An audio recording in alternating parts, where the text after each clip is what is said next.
Hello everybody, you're tuned into the Cardinal Report. I'm Charlie Edward. Before we get into the meat of the show with the North Central wrestling team, let's recap the last week in Cardinal athletics. North Central College men's track and field team had a glorious showing at the Grand Valley State University Mike Lintz Alumni Open. As the fifth-ranked team in the nation, the Cardinals finished with 90.5 points in the meet, a meet that included the third-ranked NCAA Division II team in the nation, Grand Valley State, which, by the way, won the meet with 108 points. The Cardinals also finished just behind Michigan State, which earned 94 points, and finishing fourth required big performances from the likes of Matt Muth and pole vaulter Luke Winder.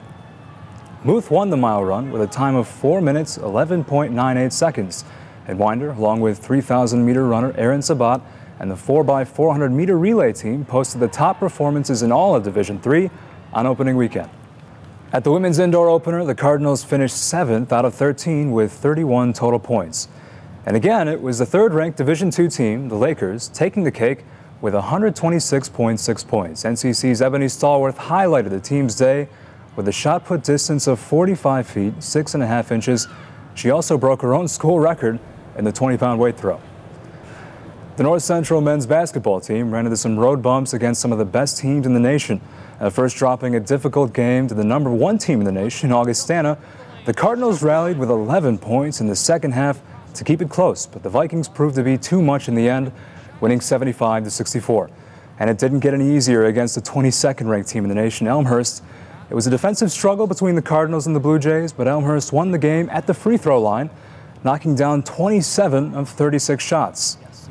NCC women's basketball enjoyed a strong first half that led to a triumph over Augustana, and it also came away from its Elmhurst matchup with the desired outcome. But in this game, it took a strong second half showing from Tess Goddard. Let's go to the highlight. Tess Goddard and the North Central Cardinals women's basketball team in CCIW action at the Marner Fieldhouse, facing an Elmhurst team they've lost to 9 out of the last 11 tries, and featuring Fiona McMahon, who is second in block shots behind NCC's Jamie Cooney. Corinne Rowe led the way early on for the Cardinals, this three part of her 11-point first half. And Jamie Cooney knocks down another three, this one off the assist from Mason Whipple. Whipple with 2 assists, Cooney with 12 points and 6 blocks. A bit later, McMahon hits a quick jumper to make it close, and Elmhurst goes into the half trailing by 3, and McMahon with 19 first half points. Corinne Rowe knocks down her only 3 points of the second half to cut the Elmhurst lead to 8.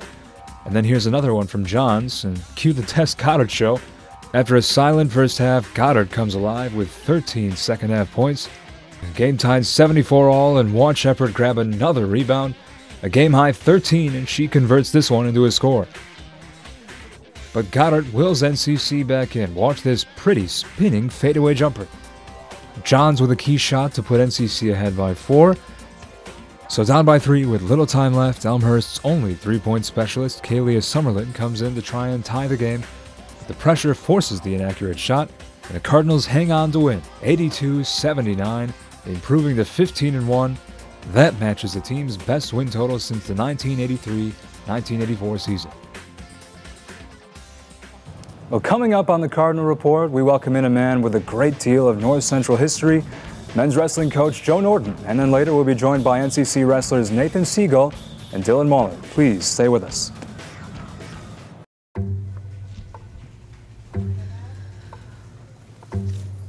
Please have a seat.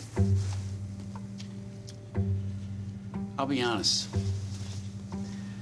Your resume is not what I'm used to. I know. Okay, so what would you bring to my company? What do you need? I need a hard worker. Good. I've got 2 part-time jobs and to help my parents pay the bills. I need problem-solving skills. I got through high school without a car, a phone, or a computer. No college degree, though. Not yet, but life's taught me a lot, and I'm ready for more. Well, you're not the typical kind of candidate that I hire. But you are exactly what I'm looking for.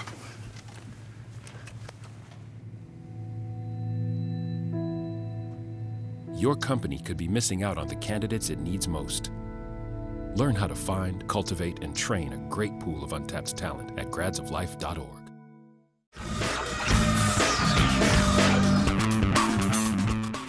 Welcome back to the Cardinal Report. Well, on August 26, 2014, it was announced that former North Central College wrestler Joe Norton would return to the school as the team's head coach, and he's here with me now. Joe, thanks for joining us today. Thanks for having us. And just 27 years old, but already a head coach. Talk about your first job at Knox College, early experience. I think you were 25 when you got hired, but already a head coach. What was it like there at Knox? It was interesting. It was a lot different than North Central. I was excited to be there. It wasn't a job that I really thought that I would take. First saw that it was available and wasn't really interested, and kind of got talked into applying for the job by a former mentor. Went and took the job, and it, like I said, it was a lot different than North Central, but it was a lot of fun. I learned a lot of things, probably patience more than anything. There wasn't a lot of talent on the team, so it took a lot of coaching, and I think it helped me to grow as a coach. And obviously didn't think that I'd be back where I am now as soon as I was, but absolutely, happy to be. So. Well, easy question. How does it feel to be back home? I mean, you're back at North Central. You were a wrestler here from 06 to 2010, a graduate assistant, former assistant coach. You left for 1 year, and already back, and now you're the head coach. Yeah, it's great to be back. It's definitely a dream job for me, something that I wouldn't have expected, to have at my age, but definitely where I wanted to be. I guess, when you become a GA at the school where you went and wrestled and put in a lot of time, I guess becoming the head coach there would be the ultimate goal.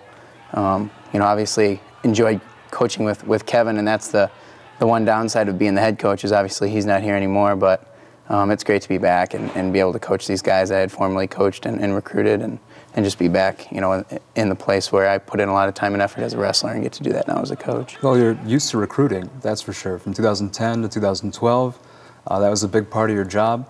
Obviously still a part of your job. What do you look for when you're out there trying to find a wrestler to build your roster?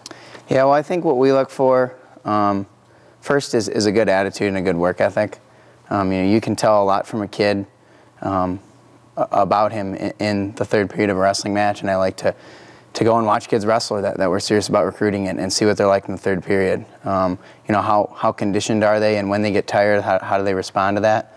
And natural abilities too as well. You want to find a kid that knows how to use his hips and things that we can't exactly teach. I can teach wrestling moves, but there are certain athletic abilities that we can't teach, so you look for kids that have that as well.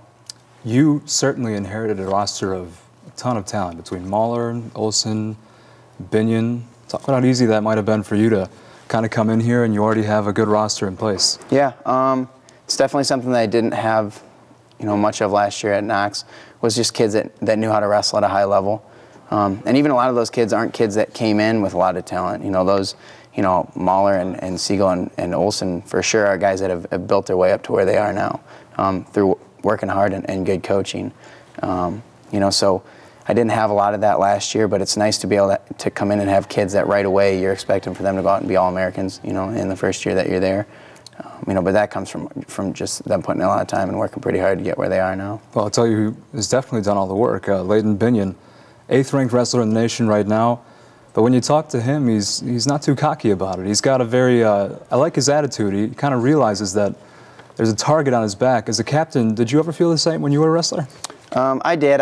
When I was on the team, I was far from the best guy, so I didn't have probably as much pressure on me. I was a little bit more of a vocal leader than our guys that were going out there and winning 30 and 40 matches in a year. But you feel a lot of pressure in that role as well, just because that guys are looking at you, especially as a 125-pounder, to go out there and kind of build some momentum to start off the duel. So I know how he feels with feeling like he has to go out there. He knew he had to score some bonus points for us the other night.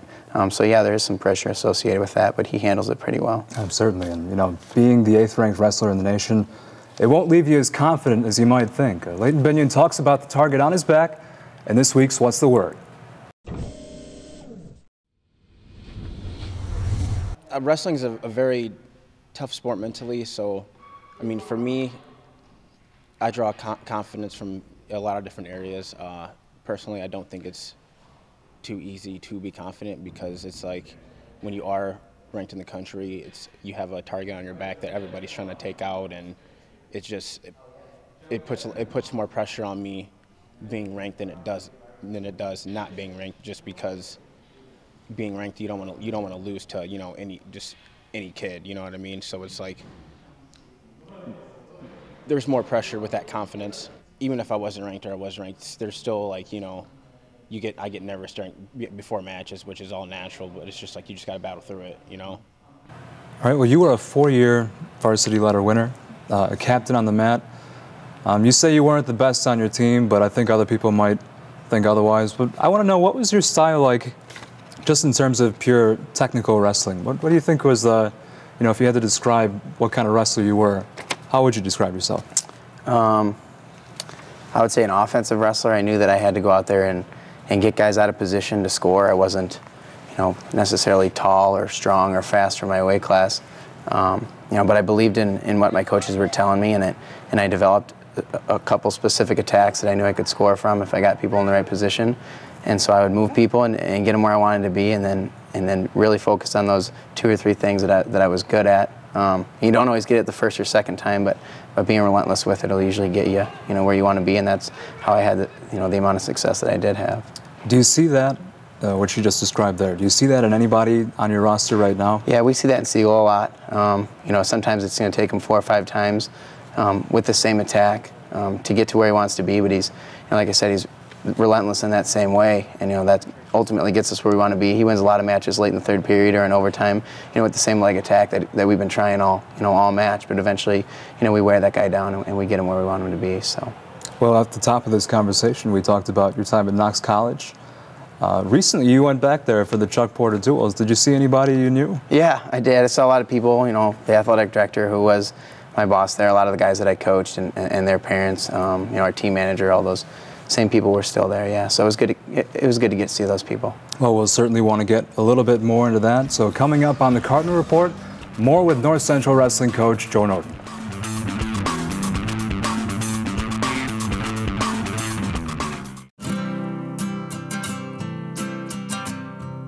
Every day across America, excess food is gathered by a network of good people at local food banks, giving hope to millions of children who struggle with hunger. They've earned their wings, and you can too. Together, we can solve child hunger.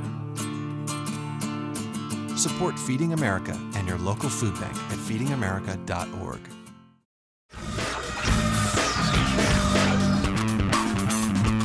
Back on TCR with 2010 North Central College graduate and current men's wrestling coach Joe Norton. Joe, we got into it a little bit, the Chuck Porter duels. Can you talk a little bit more about the positives and negatives? You got the big wins, but then against Simpson you kind of fell a little bit short.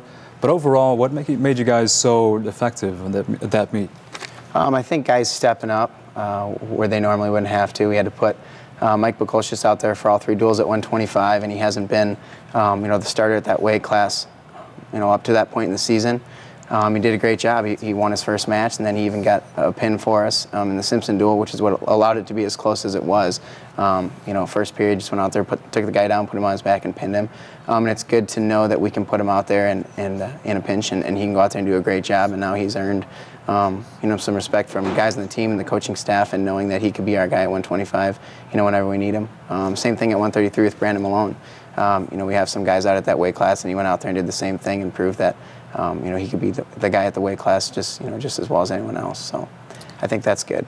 Start of the season more tournament-based. You've kind of turned into more duel-based at the moment.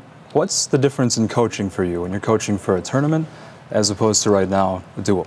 Probably my stress level more than anything. Tournaments are a lot because you can have 3, 4 guys wrestling at a time, and making sure that each guy has, the coach that's best suited for him, at that point in time, and being able to maybe coach 2 matches at once. In a duel, I'm sitting in the same spot for 10 straight matches, so it's a little bit easier. I'm sure that we're getting good film on guys. So that's, part of the difference. But, in a duel, it's a lot more team-based. We got to be focused on getting bonus points when we can and preventing bonus points, in matches that we're losing. So I think that's good, too, because your teammates are all right there on top of you. And I think that can kind of build confidence and help guys out, too. And you mentioned you get the tape of the duels. We actually have all the tape for you from the Concordia match, so that's a good thing for you. But a tough loss overall in that one. What do you think went wrong in that duel? Not staying off our backs. I mean, we lost at 125. We lost a match that we knew that we had to win. we were winning the match with 8 seconds left, winning by 2. So it hurts to lose that one. And then 3 matches that we lost were, where we got pinned. I told the guys after the duel, if we win the 2 matches that we should have won and lose but don't get pinned, and 2 others, we win the duel by a point as opposed to losing by 20. So there's your difference right there. Well, while there were some positives in last week's meet against Concordia, the Falcons ultimately came out with the win. Let's take a look at the highlight. North Central College men's wrestling welcoming in Concordia University. At 3-2, the Cardinals, on paper, seemed to draw a pretty even matchup with the 3-1 Falcons. So after dropping the first 2 matches and falling behind 7-0, the Cardinals need a big performance out of the number 8 141-pounder in the nation, Leighton Binion. And they got it. Several takedowns and a technical fall in the 21-6 win over Joshua Cercio. Nathan Segal keeps the ball rolling with a couple of takedowns over Quinton Lewick, earning the major decision 12-3. And after Nathan Segal wins the 149-pound match, it's all downhill for NCC from there. First, Pierce Holtfrater in the 157-pound matchup, showing great strength over Blake Olson. The Las Vegas native earns a pin at the 4:43 mark. Then Mason Mergner earns 4 quick points here with some smooth technical work and tremendous control, and another major decision in the 174 with a 9-1 finish. Then a couple of quick pins in a row. Mason Baumgartner with the pin in the 184 over Vincent Pizzo, that pin coming at 126. And then a match later in the 197 between Jake Reutler and Chris Frostman. Reutler lands a pin as well, this one at 139. The Cardinals come up on the short end of the stick, 32-12. And Concordia with a dominant win improves to 4-1, and North Central falling to 3-3. Well, Joe, your style unchanged from old coach Kevin Bratland. You worked under him. Can you describe what is the style exactly? Just getting at guys and not giving them an inch. We're always in guys' faces. We're always in our wrestling stance, and that's a discipline thing. Not coming out of your stance and stalking guys. Just always keeping pressure on them, moving them to where we want to be. Getting to the ties that we want to be in, and just having a tough mentality where we know when push comes to shove, we're going to break that guy, and they're going to give up before we are. I was outside the locker room after the Concordia match for what felt like almost an hour. You guys were really hitting hard on some talking points after the match. Can you talk about really what you dove into? Yeah, we talked a lot about just doing things the right way. We had a few guys that should have scored points, and they didn't because they weren't doing things the way that they do them every day in practice. And that's also a discipline thing. Just being able to do something repetitively over and over, every day in practice, and then be able to go out there and do it effectively, in competition. And I think that we'll get there. A lot of the guys are young right now, freshmen and sophomores in the lineup. So you want them to be, where guys like Mahler and Segal and Olsen are, but they're just not there yet. So that's sometimes a patience thing too. Mm-hmm. And Andrew Zobak, he was a wrestler while you were an assistant, now on your staff now, so he's there for those post-match talks. How does that familiarity help you? It's good. It's nice having Zobak there because he was my training partner when I was wrestling. He's the guy that I was in there every day, banging heads with and making him better and him making me better. And he's someone that I know I can trust with anything. So it's good to have that. Our 2 other assistant coaches are great, but they're new to me, and Zobak's familiar. So you've been around some of the best wrestlers in program history, the Ewell brothers. Here I have Nathan Fitzenreiter too. How did they help mold you as the coach you are? We got into your style. Mm-hmm. There's always going to be people along the road that kind of shape who you are. How did they help you? Well, Ben Ewell was instrumental in my mentality as a wrestler. When I came in, Ben was a year older than I was, but he was the epitome of what we wanted to be. Just a kid that did absolutely everything right every day. Came in ready to work hard and just broke guys on the mat and was technically sound.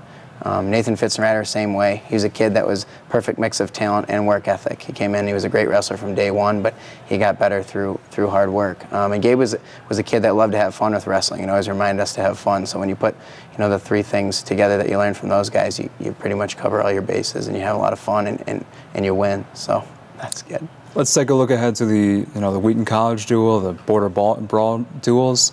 You've obviously had some time to look ahead. What can we expect moving forward with those matches?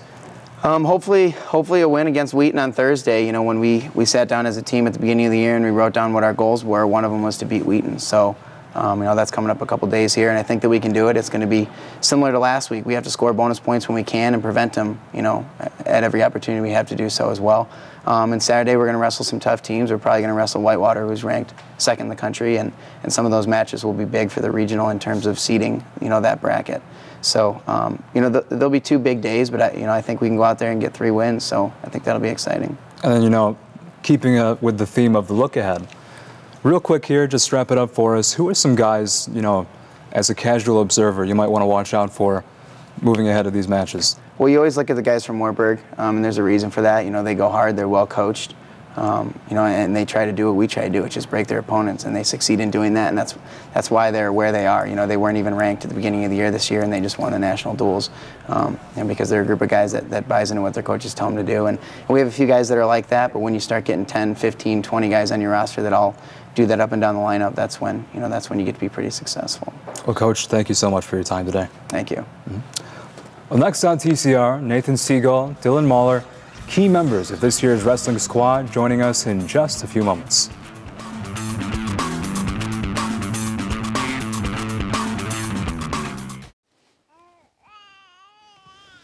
So they say it's a man's world?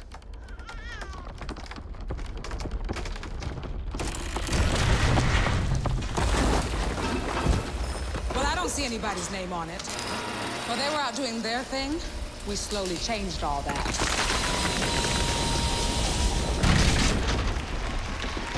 We changed all that.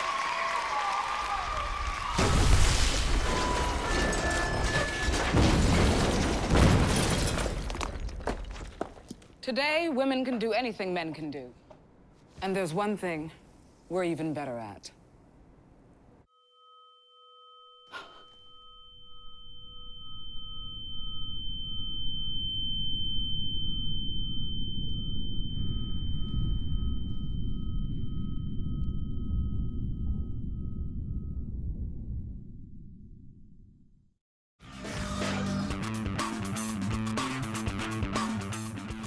Thanks for sticking with us on TCR as we welcome in 2 important members of the wrestling squad, seniors Dylan Mahler and Nathan Segal. Guys, thanks for joining us. Thanks for having us. Let's get into some wrestling, though. Recently you guys, tough match against Concordia.